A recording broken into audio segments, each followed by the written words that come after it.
Good afternoon. In this video, we're going to go over this past week's trades and the weekly recap.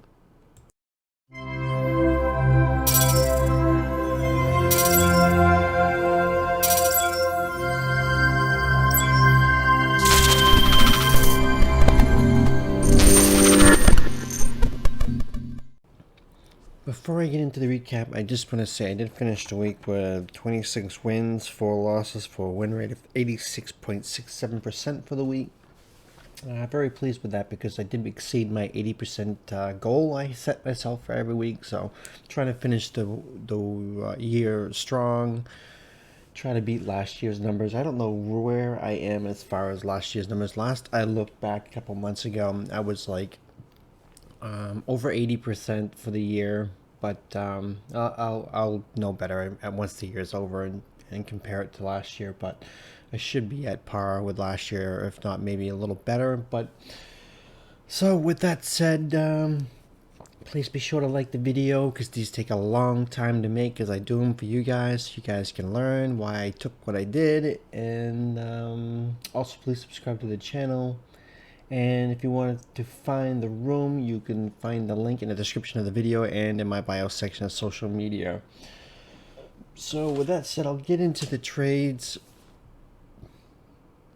Had a great week. It just this week was kind of wild. So let's see. Monday, I'm going down Twitter. That's why I post them every day. My stats on Twitter, so you guys can see the timestamps. It's not to brag, because I don't like bragging.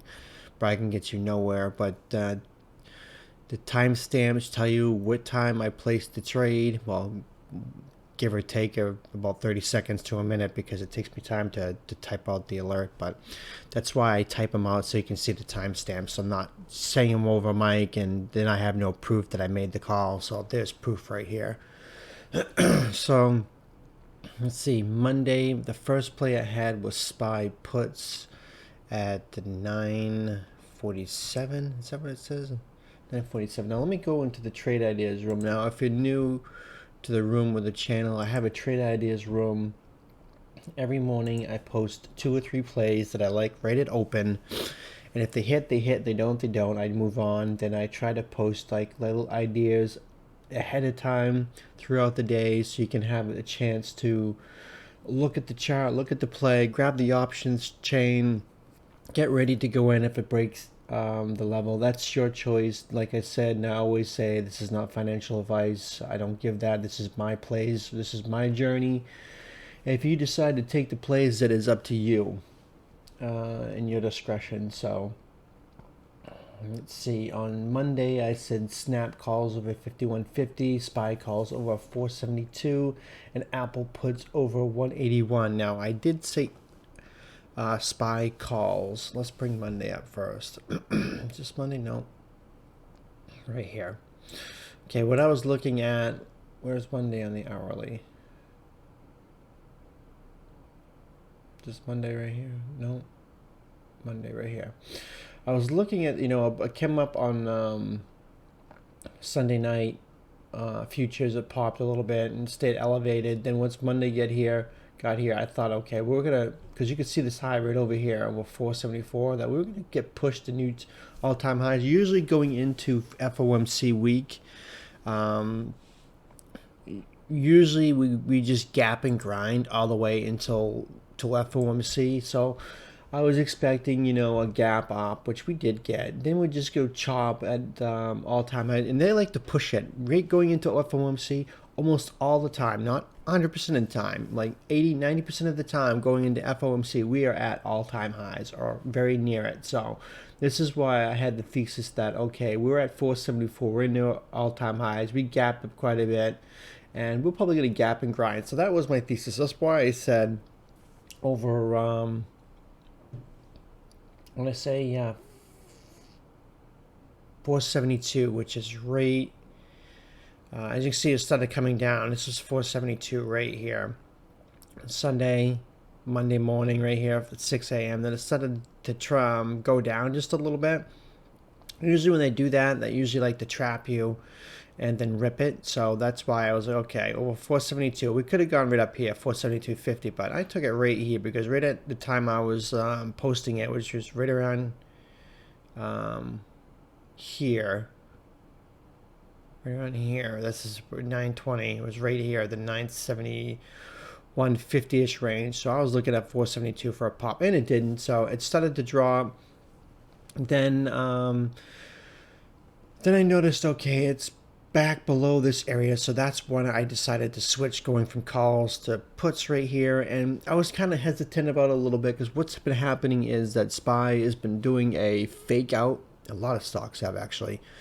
They'll put like a red 10-minute candle, and you think there'd be more downside, but they'd real rip the other way. I mean, like, look right here. It popped a little bit, then it dumped. I mean, that was Friday. Then same thing. It popped and it just dropped a little bit. Just that first 10-minute candle seems to be a fake out. See right here?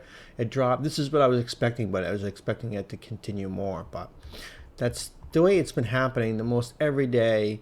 See, this just went straight up. Didn't even look back. It's just been too many fake outs the first 10-minute candle. So I was a little worried about that at first, but no, they went from, I had got the 469 puts right at 937, which is right down here. I chased it a little bit and consolidated, then it dropped. But I got the 469 puts at $1.20. They went to 250, so that was a nice little play. Then I switched to calls at oh yeah, I remember doing this. I switched to SPX calls at 1101, which is right here. Now, what I was looking at was what happens when you have these long red candles and it consolidates right here. Usually we try to have a little dead cat bounce, which we did right here, but VWAP rejected, so we had this harsh red candle right here. What SPY likes to do is it would like to drop to make it look like it's getting ready to do a V-shaped rally. You get all these dip buyers that just blindly buy the dip and don't have a clue what they're doing.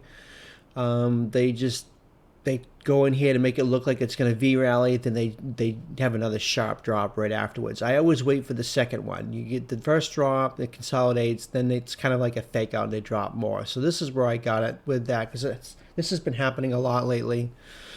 So I grabbed the SPX 4700 calls at 330, and also it's been liking that 470 level for, I mean, right here. We had resistance and support. I mean, we had resistance, support, resistance, and it's 470 levels are a pretty big level. So I figured, they were gonna push it from push it to 470, which they didn't. So, but I did grab it right here. Then it went back down on me again.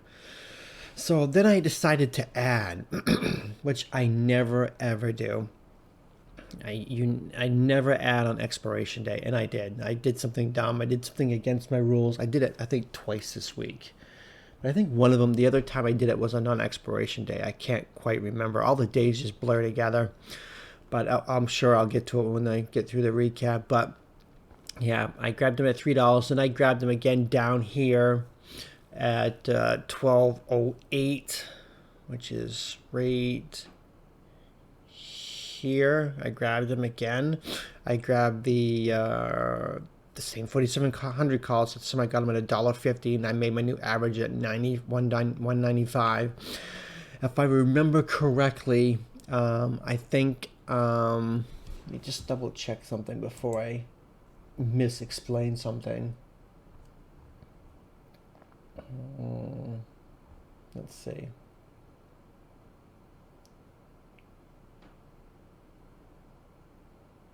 Where is it?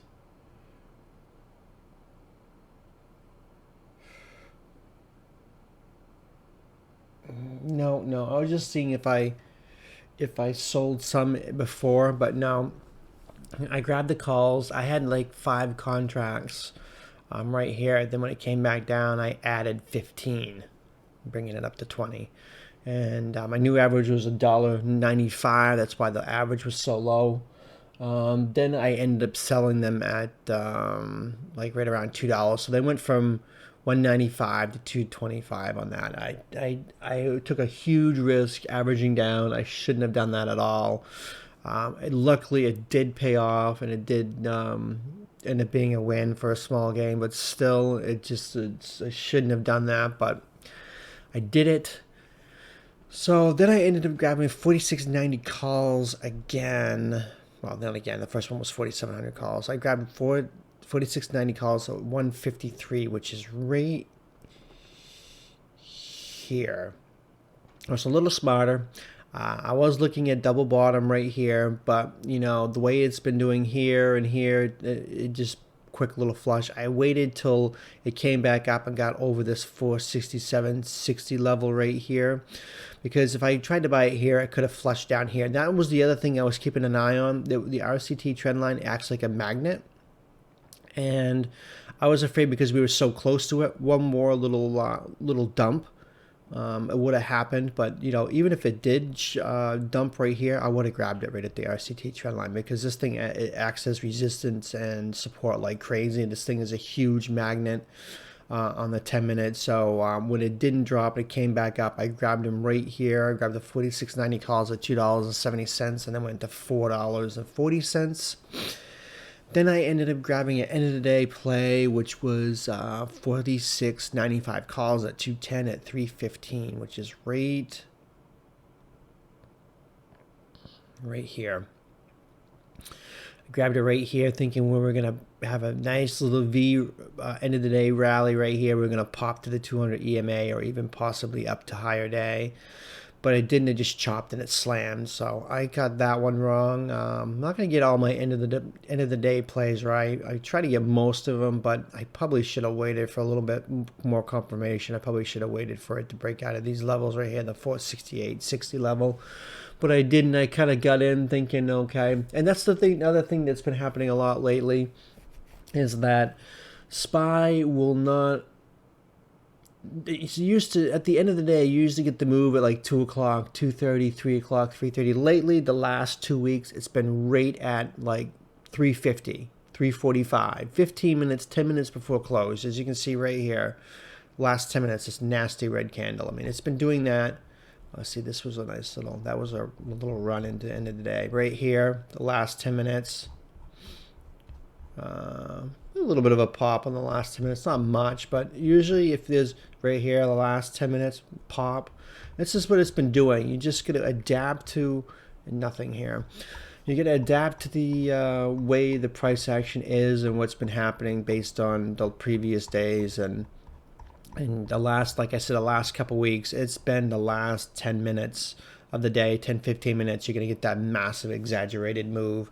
So you get in at 3 o'clock or 3:15, 3:30, you know, you get in a little too early, and you think about it time-wise, you know, you're only half an hour, but on an expiration day, that half an hour that chop will just destroy the position, and even if it does go in your way, you won't make nearly as much. So you'll struggle to break even and make a little bit. So yeah, so end of day squeeze never happened. Got that one wrong, and I didn't wait until the last 2 minutes. But I tried to the rest of the week, I believe. So we'll have to see what happens when I go through the.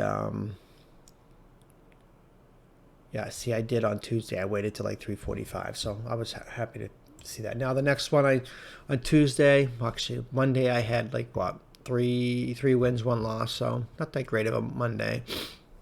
Then on Tuesday, I had, see, 5 wins I had, so I had a much better day on Tuesday. So then on Tuesday in the Trade Ideas room, I said in the morning, where is Tuesday? The 14th. Snap calls, no, well, I did say snap. SPY calls over 464, snap calls over 48, Facebook puts under 327. So, what did I say? 464. It's just right here. I see you had the sharp knife right here, coming back down, and I was looking at, okay, if it breaks this level right here, because you get all these candles clustered together, if it comes back up, gets over that, I'm taking it. So I grabbed the 466 calls at $1.90, and they went to 214 in that little push. So that was a nice little play right there. Actually, I think it was kind of late on that too. I think my timestamp is 9:40, so I must have waited out the first candle and got it over VWAP. So I think I got it right here. That's why it only went from 190 to 214. So I think I waited a little longer than I should have. probably because of the one day, not the one day, the one first 10-minute candle of the day, the ORB, which is open range breakout or breakdown. I was waiting for that 10-minute candle to form and get that. So that's what I've been a little hesitant about the first 10 minutes. So I did grab that. That ended up being a small little play. Then I ended up grabbing Apple. I remember I didn't have Apple on radar, but then I just saw something that I just I liked right away. What was Tuesday the 14th? I grabbed Apple at 10:14, which is right here. Popped up, came right back down, and I grabbed it right here because it was right at the lower day. Even though it's already down $3, it did drop more. So I had the 172.50 puts at 208, and then went to $3. So that was a nice little play right there. This is where I grabbed it right at what time did I say? 10:14, which is right here. Right in this candle right here, right at the RCT trend line. Normally, I would have played it for a bounce, but the market was, I think, dropping at that particular time. Let's see if the market was dropping at 10. Get the right day here. 10:14. Yeah, this is where the market was dropping right here. So then I ended, actually, and I did take SPY puts at 10:40. So, which is right here. I did grab it right there. The market was, this is where I got an Apple right here. Apple looked better, and if I took SPY right here, it would have went up against me, but it did come back down. But I did take SPY right here. The 462 puts at 215, and they went to 215 to 357. So they had a nice little run right there, a nice $1.40 something run right there. And Apple obviously went from 208 to $3. So that was like a 92-cent run on Apple. And that's the thing I don't really like playing like Apple that much, is because you need to, I'll go back to Apple really quick. Kind of jumping around. I don't mean to do that, but where's it right here?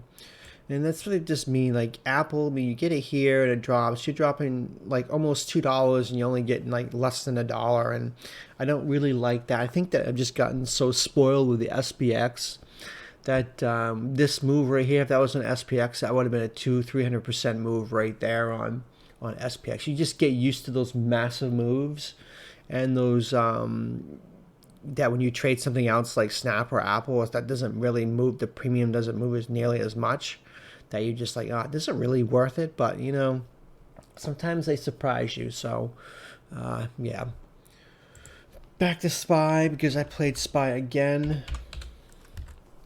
Okay, now I grabbed where is the 14th? Right here. I always refer to the previous day's highs and previous day's low, and obviously they didn't come into play this day, but I grabbed the puts right there. Then I ended up grabbing calls at 11:25, which is right here. Now I grabbed the 463 calls at 11:25. I got the 463 calls at 11:25 for $2.06. Now, this is what I was talking about earlier, that over here it looks like it's going to bounce and it just tricks people and just flushes again. It got me here. I thought the same thing was going to happen, and it did it again right there. And this is where I did average down again. And I added more at $1.54, bringing my new average to $1.67, and so those calls did end up going from 167 to 309. So I had a nice V-shaped rally right here. That you got to keep an eye on. The SPY loves to do this all week long. You have this drop, get a little bit of a bear flag, and because usually what happens in the past, it will drop, then it'll V-rally, and now they've been dropping it, doing a bear flag, dropping it more to trap longs, get them to stop out before making that V rally. So they've been kind of tricking and trapping people this week. So you just got to understand, when you watch SPY enough, you get to understand the market makers' games and stuff like that, how it moves and the tricks they play, and just make mental notes of it. So yeah, I did average down again. I did go against it, but it was a non-expiration day. I do feel a lot more comfortable doing it on a non-expiration day because premium does not get destroyed nearly as much. SPX on non-expiration day, that's just way too expensive. You're talking like $10 to $15 if you're fairly close to the money, and that's not worth it in my opinion. Unless you play like one contract. I mean, you can do that and you can still make some pretty decent money, but I don't. So yeah, then I ended up grabbing the last 15 minutes. I grabbed SPX. Oh, no, I didn't grab SPX. I grabbed SPY 462 puts at 342, which was right here at this candle. You had this candle right here. It came back down. I grabbed it right here. I grabbed the 462 puts at 162 and then went to 211 right there. That little end of the day drop right there. Not quite the last 10 minutes, but it did get it right here. I think I grabbed it right in here. Right in here. I think it's alright. I grabbed it. But yeah, that was a nice little play. 162 to 211. Close to 50 cents. I'm not quite. So 50 cents on a SPY. Take it because SPY doesn't usually move that much, and if that was SPX, that would have been a $5 move. So basically, the SPX moves like 10 times versus SPY. So if SPY moves 10 cents, SPX moves about $1. So 50 cents, about $5. So even sometimes a little more. That's just a quick way of trying to figure out what SPX would do. Now on Wednesday, we had FOMC. So I didn't trade that much at first. I kept it simple. I wanted to wait to FOMC. And FOMC caught me off guard, but we'll get to that when we get to it. But now I grabbed SPY puts right at, let's see the timestamp, 9:35. Now this is what I was looking at. I saw the head and shoulders. You get the left shoulder, the head, and the right shoulder. And I said in the trade ideas room, on the 15th, I did the same thing. Let's see what this is first.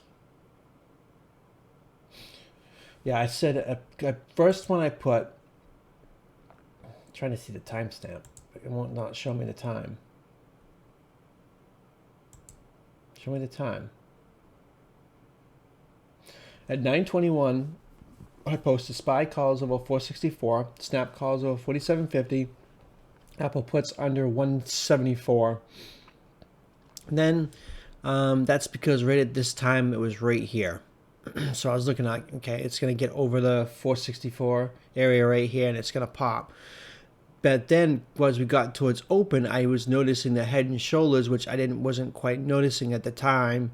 And I noticed it right here. Right then I posted a new update in the ideas room at 9:30, exactly 9:30 at the bell, that I was going to take SPY puts on the 462.50, which is right here.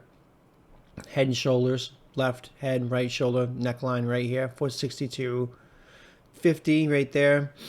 And I got the 462 calls at 165 and they went to 238. So that was a nice quick change my thesis right away. It did play out nice. Then I ended up grabbing Microsoft calls. Where is this? On the 15th, right here. Microsoft's going to be one to look at next week. So let's see. Microsoft calls at, what was the time? 10:02. Right here. Right in this candle. Okay, I was looking at the pre-market highs. It's chopping. It's wicking right here at the 329 area. When I got over, I said Microsoft calls over 330. That was up here. A little too far up. I think I was just rounding up, but right over these, this is what I would actually normally look at. When I see these candles right here at open, it's going to end up having a strong move. And it did, and it broke out right here. This is where I ended up grabbing it. It could have gone either way, to be honest. It could have gone up or down, but I was looking at it from where, what day is this, first of all? 15th right here. This is the day right here.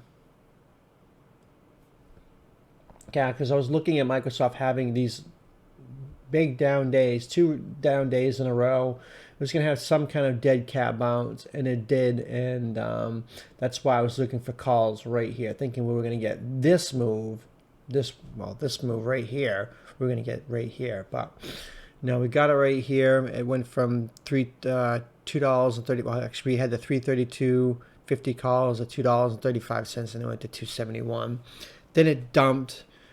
Then it just this massive rally, which was FOMC. So then I just waited it out because FOMC usually traditionally not much happens. We had a little bit of volatility, so I don't usually play too much in the chop on FOMC because of stuff like that. So I'm gonna have to break this down in smaller time frames to show you exactly what I did. So I don't use the 3-minute. I'm just doing it so you guys can see the madness. Okay, now the FOMC play, and this is one of the things I did not like about the SPX. Usually when I play FOMC, I play SPX always, 99% of the time. And they're usually right around $2.50, $2.80, both ways. If you go a few out of the money. But I went way out of the money, and they were $5, and it was just so expensive. So I just told the room that it was going to be very expensive to play cautiously, play small, or even stay out of it, whatever. But so the play was 46.65 calls at $4.60, and SPX 45.80 puts at $5.10. I got them at 155. I play the strangle because you don't know which way it's going to go. 90% of the time, the thing with FOMC is that the first move is usually the wrong move and it ends up going the other way. So usually you get 2 to 3 moves out FOMC. Usually you get the first initial move, then it will rip the other way. And then you get another move for Powell at 2:30, 2:45 with the speech or press conference. He'll say something, and then it will usually move in the opposite direction. Then you get the end of the day play at the 3:30. That one is the one that usually does and does not happen. And that's the move number 3. So this is what it exactly did. We had the puts. It dropped violently right down to lower day. I thought for sure it was going to flush. But yeah, those puts went from $5.10 to $7.90. I did sell my puts into that drop. Then it popped back up. Then, yeah, if you held all the way through this pop, all the way through, that those 46.65 calls went from $4.60 to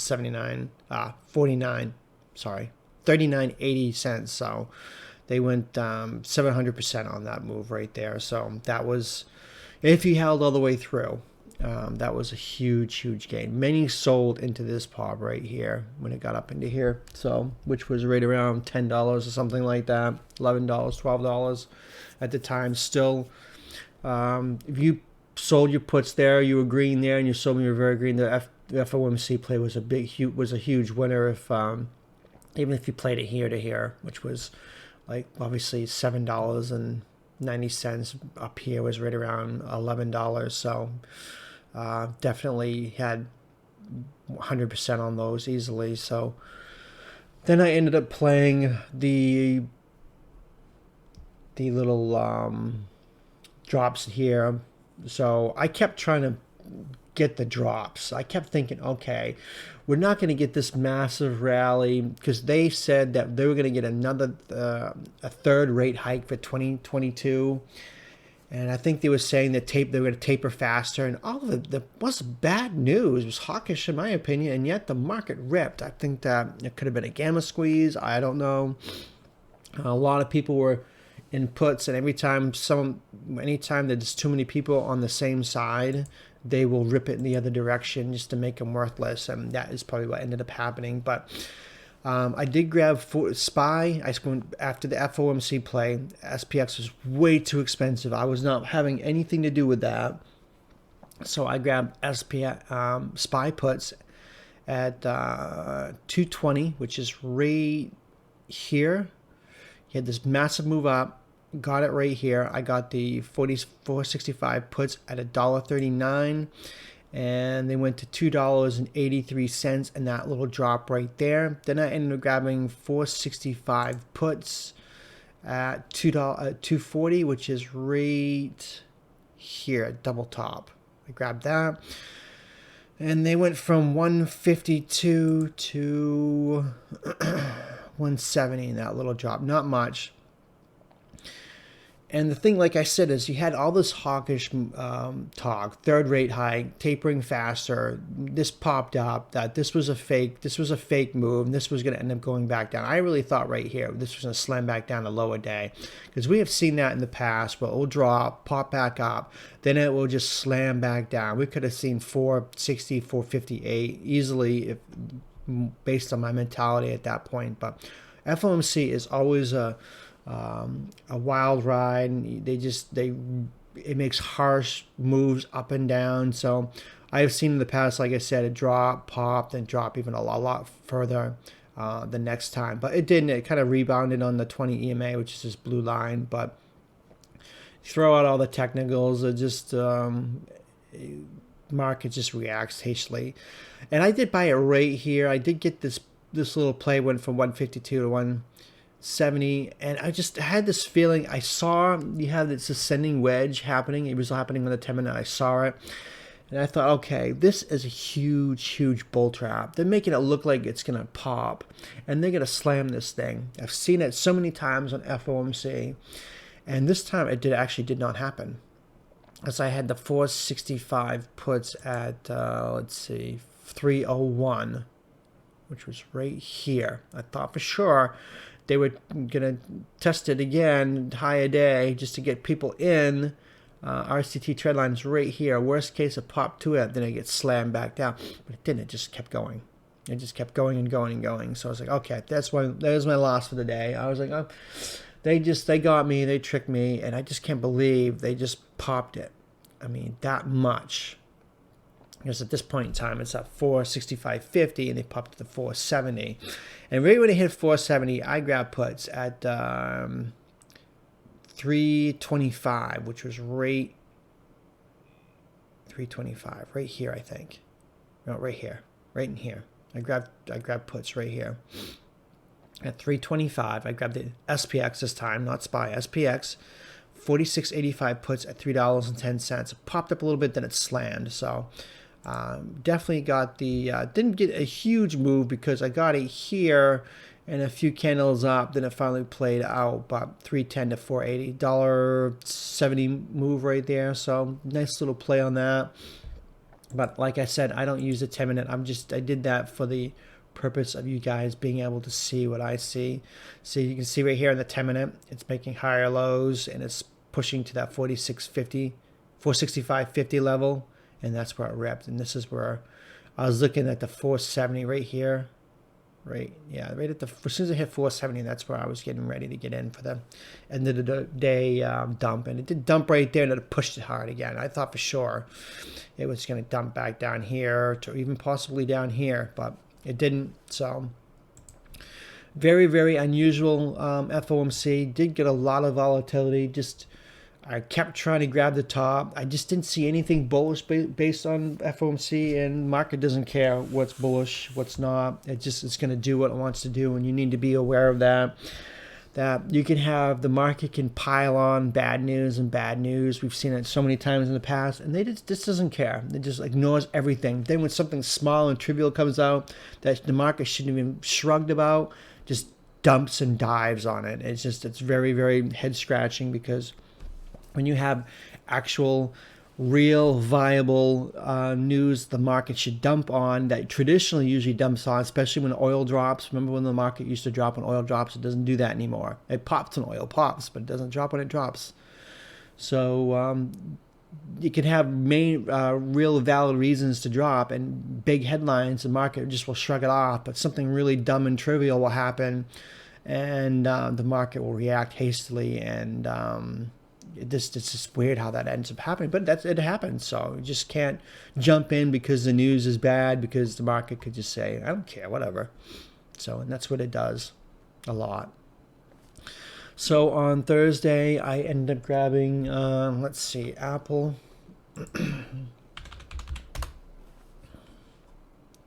Right here, Apple. Yeah, oh yeah, I remember this. I grabbed Apple puts at 940, popped back up. I was actually thinking calls here, but I just, after this run, I mean, anytime you get the price action away from RCT trend line, which is this orange line right here, anytime it gets away from it right here, drops, pops back up. Well, that's because of FOMC, but it gets too far up and it just drops right there. Right here gets too far up, comes back down, gravity. Yeah, gravity drops, and gets too far underneath it, and pulls, and it gets pulled away. I mean, it just happens like crazy. I mean, it's just ridiculous how much this ends up happening, that you can play in the direction of the RCT trend line and you'll win quite a bit just off that strategy alone. And right here, I was looking at the, what did I say in the, let's see, pre-market trade ideas. I said Roku calls over 210 and Snap calls over 47.50. Did not have Apple, but I did say at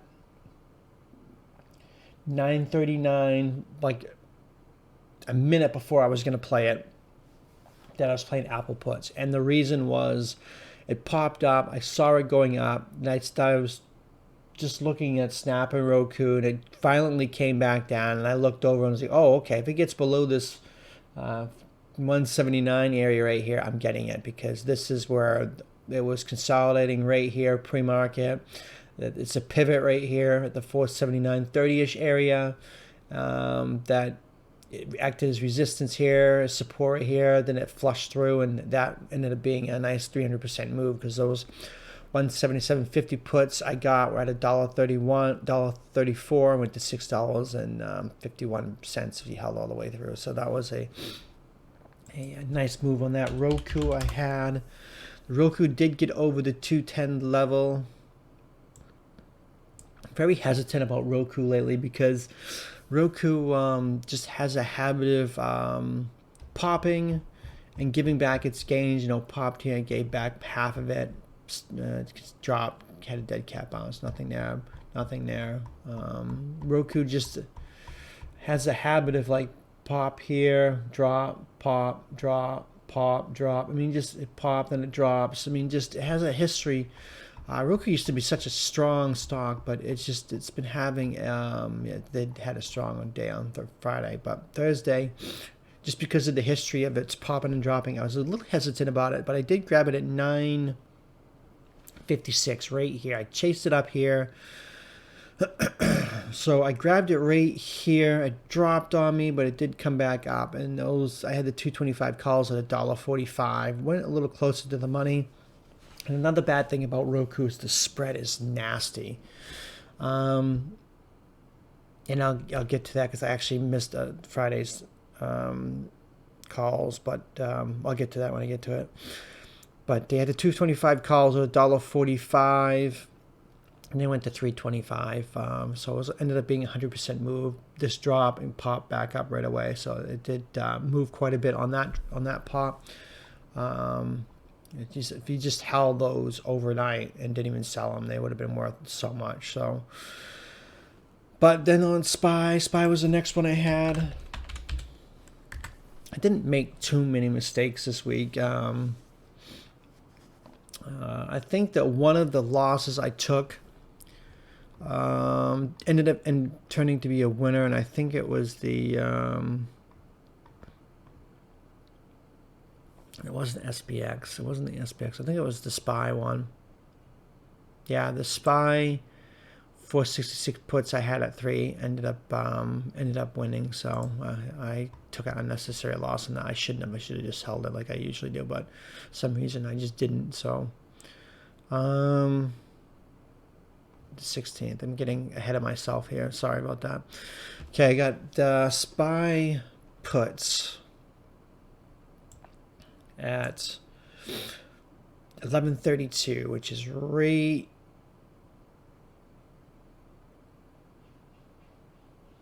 here. Right here, it's where I grabbed it. Dropped, popped back up, rejected VWAP, came back down, consolidated, and this is where I ended up grabbing the 467 puts at $1.40. And they went from 140 to 467 if you held all the way through the drop. Then I ended up grabbing SPY 469 calls at 1257, which is the RCT trend line right here. I grabbed it as soon as it touched it. Those 469 calls went from $1.04 to $1.41. So you got, almost a 40 cent move, more like a 38 cent move. So it's pretty decent for SPY. If that was SPX, obviously that would have been probably a close to $4 move right there, because I timed it perfectly. Right as soon as it hit that, I grabbed it. I mean, you're going from 475 pre-market to 468. You're talking a $7 drop, and obviously it's going to react to this. I actually thought it was going to react a little more to the 200 EMA, and because it didn't, I got it right here. So that was a nice little dead cat bounce right there. And oh yeah, no, this was the one I took an unnecessary loss, but 217, right? No, it was the other one. It was this was a loss. 217. Where are you? Right here. No, I grabbed it right here. 217, right in here. Did the same thing it did before. Made it look like it was gonna break out, and it flushed it right here. It looked like it was gonna a V rally right here. I dropped it a little more. I grabbed it right here, and it just dropped more. It did come back up. Maybe this was the one that ended up turning green. One of the ones this week. It was either the puts. Maybe it was the puts too the other day. So, but yeah, I know one of them for sure ended up going green on me. So it was probably it could have been this one. But anyways, I had the 468 calls at $1.25, and then when it flushed right here, I stopped out at 90 cents for a small loss, and I think that was the one that ended up being green. So I almost think the puts on the other day would have been too. The SPY puts on FOMC, but I don't know. It is what it is. I'm not going to lose sleep over it. Still having only 4 losses for the week after I traded a lot, I'm not going to complain. Then I had a lot of trades on Friday, so a lot. So we'll go through them. See, I had SPY puts. Make sure I have the right day here. Let's see what I said pre-market. I did it again. I said Microsoft calls over 324 and SPY calls over 464. Now, I think I was looking at it right here. No, it might have been right here. I was looking at it right in here somewhere in 464, which is up here. Obviously, because of the big drop, I was expecting a dead cat bounce. We did get it, but I thought it was going to be right here. But it didn't bounce, and when it got to 936 right here, when it broke the ORB, which is open range breakdown or breakout, in this case, I grabbed the puts. Grabbed them at 460 puts at $1.70, and they could go from $1.70 to 268 in that drop. Then I ended up grabbing them again at 955. Well, see, if I sold in this little drop and grabbed them again at 955, which is right here. So I scalped it here, popped back up and scalped it again, obviously because of another drop lower. So obviously it's been doing the same thing. Drops, fake little bounce, and it drops more. I grabbed it. I was aware of that. So if you held it, some held it through and ended up doing pretty well, but I ended up grabbing it again, selling it in here, grabbed it in here, and grabbed it again right there. So the second time, obviously, I got him at the SPY's 460 puts again. This time, instead of $1.70, I got him at $1.99, and they went to $3.33. So on those puts. Then I ended up grabbing puts again at 11 o'clock. Right here. I was looking at this area right here, the 465.50-ish area. As you can see, with support, resistance. I was looking at that. So I grabbed 462 puts at $1.25 and got a little tiny drop, not much. And it went from $1.25 to $1.55. Only a 30-cent move. Nothing much. Then I ended up grabbing SPY puts again, so I've just been scalping like crazy on Friday. So as long as I was getting small little wins or good little wins, I would keep going. And even if I'm trading 10 times, as long as I'm in the zone and I'm calling nice plays. I really thought that was going to drop a little more, but it did finally right here. But I did grab it. I'll keep playing if I keep having nice plays, if I'm in the zone, obviously, and I was on Friday. 464 puts at 1120, which was right here. I mean, obviously, we had this little play right here. It popped. It kind of started to drop, and it broke right here. I'd just say 1120, right in here is where I grabbed it.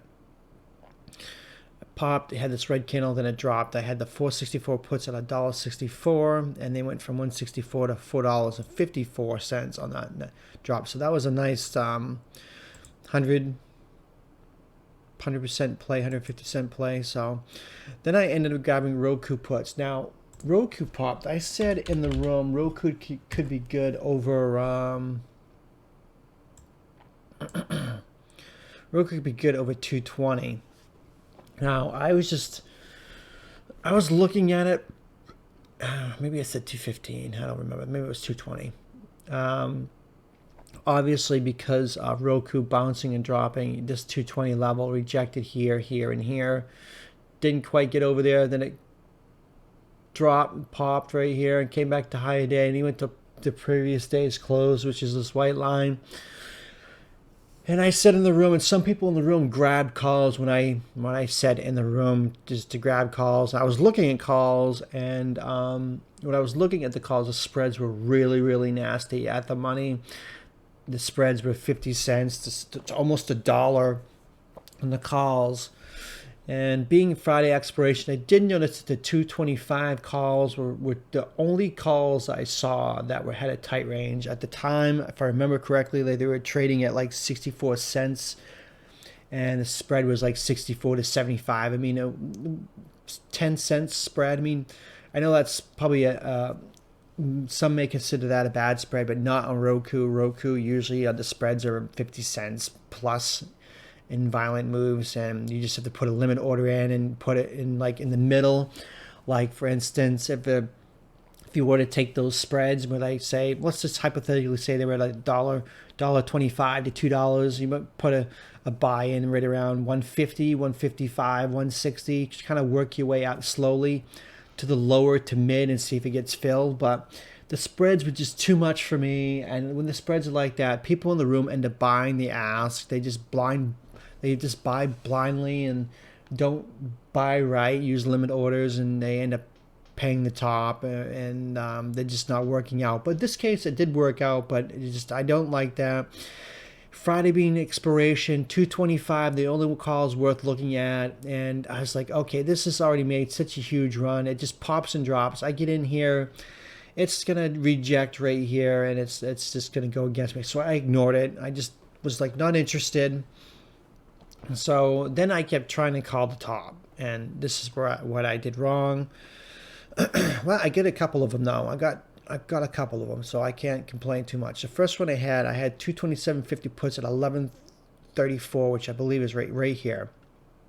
Now 11.34. This is 11.34 right here. As you can see, this is where it's been having trouble. Right in the 228, 230 level, 230 being a big psychological number. It didn't quite get there. I was watching the level, but when I saw it starting to pull back, this is where I grabbed the 227.50 puts at $2. I ended up going from $2 to $3.70. So we did catch this move right here. I mean, obviously, we got it right at this 228 level. As you can see, support right here. I mean, yeah, support. So this is a pivot right in this 228 area. So I figured it was going to pull down, at least come back down to the RCT trend line, and also comes into play every time price gets too far away from the EMAs. This blue line is the 20 EMA. When price gets too far away from it, it does one of two things. One, it either chops and brings the moving averages to it, or it drops down to it. In this case, it dropped not quite to it, but it did drop. So we did get a nice little $1.70 move on that. Then I ended up grabbing them again at 12.15, which is I grabbed the same puts at 227.50, 12.15 right here. When it broke out, had that fake breakout, that's where I grabbed them again. I got about $1.21 this time, and they went from 121 to 209. So another almost 80-cent move right there. Then I decided to grab them again at a 1257, which is right here. Another, ascended triangle. But I was going against it. I was going against the pattern because I was looking at 208 to 230. You're talking a $22 move. Roku hasn't had a strong move like this in a long time, and anytime it has a move at all, it gets shut down right away. The candles were getting smaller. It was making an ascending wedge right here. Obviously, the pattern was valid for a bullish breakout, but I was thinking we were going to drop right here, and it didn't. So I ended up taking a loss on that little play right there. So yeah, I got that one wrong. So I stopped trying to call the top, and I kept seeing, I was looking at it right here. I was like, oh, okay. Maybe I should grab it again right here. And I was thinking, and then it ripped. And I was like, okay, I'm going to grab it right here. And I was like, no. So I was like, okay, I got to get this off my screen because I'm getting a little crazy with this. And I almost grabbed it here. And then it just raged on me. Then I was going to grab it here. And it just did it again. I was like, okay, I can't stop looking at this. I just can't keep trying to grab the top of Roku. And I kept thinking at the time, I know Roku had a $22 move. Roku can have a $50 move. I mean, it's had right here, which is 215 to 260. That's a $45 move right there. That Roku can do that anytime. You can look at Roku's daily. Why is this blown up so much? There we go. I had it right here. This is 426 to 4. So I mean, this is almost a $50 move right here. I mean, Roku, when it has a strong day, it can go crazy, and it's not worth it. So I got it off my screen. So and then the last two plays were obviously SPX. Now I played SPX puts, the 4620 puts at 255, which were right 255 right here. No, right. Let me gotta blow this up a little more so I can actually see the time. 255 right here. Oh yeah, I got this little drop right here. I came back up, we started to reject. This is where I got them. The 4620 puts at $3.20, and they went from $3.20 to $4 SPX. If you stick to the 50 cent move and you time it just right, you'll get it almost every time, because this drop right there is almost a dollar move, was like 80 cents. If you just stick to the 50 cents, get the base hits and try not to get greedy, you'll have nice plays in SPX, and it's something I'm going to end up doing next year on the SPX challenge. And if you're curious about that, you have to go in the room to find out more about that. But anyways, got that little drop that popped back up. Then I was actually thinking, okay, we were going to squeeze because we're making kind of like a symmetrical triangle right here. And then when it broke down right here, I did grab it at 326 right here. It broke down. I should have grabbed it here. I didn't. Came back up. I grabbed it in this candle. I grabbed the 4620 puts again at $2.20, and they went from $2.20 to $8 on that play. So this move did happen in the last half an hour. So anytime that, one of the things I've been noticing is that when SPY chops on top of, not over, but right on top of VWAP right here, it's VWAP's a dotted dashed line right here. It's chopping right on it. When it's chopping above it, it likes to go flush underneath it end of day. And well, not even end of day. I mean, mostly a lot of the time during the day right here. If it's underneath, if it chops underneath it, it likes to pop over it. So that's one of the things I've noticed with SPY the last couple of weeks is when it's chopping above VWAP, it's setting up for a drop. If it's chopping under VWAP, it's setting up for a pop. And it did pop right there. So yeah, those were the plays for Friday. 8 wins, 1 losses. Roku, I had big regrets about Roku. I should have grabbed calls. I called it right perfectly when I said grab it over 220. Several people in the room did take it, even though I didn't, and they did really well on that. Congrats to them. That's a very impressive move by Roku. Roku definitely continue to watch that next week for a continuation move. Roku is one of those stocks that it just, when it starts getting momentum behind it, I mean, this thing can go up $100 in a flash. Roku just got a smaller float than for its market cap. I mean, just it's the float. I don't even know what the float is on Roku. I know it's fairly small. It's probably even considered lower float. Let's see what the float is really quickly. Maybe not so quickly. Finviz is not acting that. Roku's float is 117 million shares. I mean, that's low float for a large cap, considering you've got stupid pop-ups on Finviz. Get off my screen. I almost swore. Sorry. Stupid pop-ups. I can't get rid of them. There we go. Like Facebook's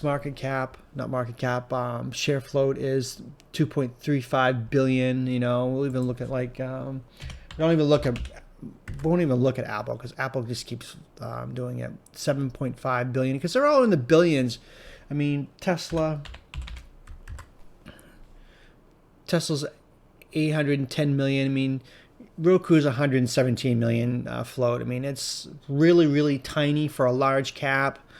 So, I mean, it gets a short squeeze in this thing. That's why this thing can go really, really far. And because the float's so tiny based on the price of the stock and being a large cap. So that's why I see massive moves. So I know I'm rambling, but anyways, I just wanted to point that out about Roku. The Roku's float is tiny compared to all the other large caps. It's probably the smallest float of the large caps. So with that said, that's going to do it for the recap. Thanks for watching. I hope to see you in the room.